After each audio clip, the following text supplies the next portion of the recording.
Hi, my name is Joey Papa. I'm a coffee consultant, and today we're going to learn how to make a frap with heavy whipping cream. Making fraps at home is a great alternative to buying them at the store because they typically cost about $4 to $5 a piece when you buy them at a local coffee shop.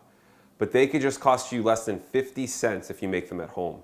Now, if you're looking to make it with heavy whipping cream, it's actually a great idea because it'll taste more like a milkshake than it will your typical frap. So what we're going to need is you're going to need some heavy whipping cream. You're going to need some coffee syrup flavoring. You could choose whatever flavor you want. If you're just kind of going for a plain old frap, you could use vanilla or you could just use simple syrup. We're going to need some maple syrup and some instant coffee. Now, you don't have to use instant coffee. You could also use double strength coffee that you've brewed, or you could use a shot of espresso. But in this case, we're going to use instant coffee because it's really quick and easy to make it this way.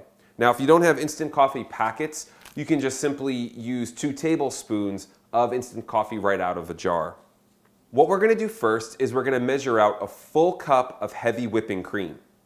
You're going to add that full cup of heavy whipping cream to your blender.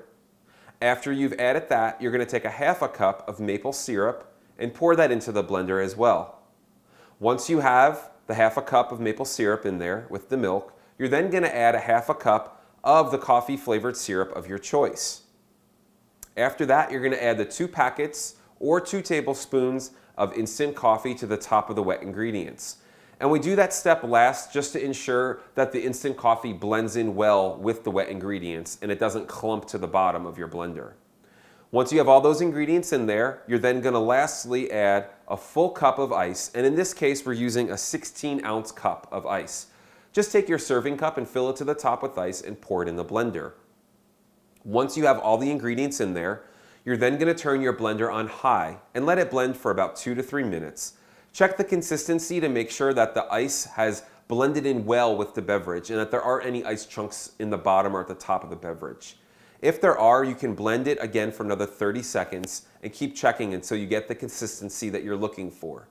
Once you have that consistency, you can then pour your beverage into your serving glass and top it off with some whipped cream. Again, my name is Joey Papa. I'm a coffee consultant, and today we learned how to make a frap with heavy whipping cream.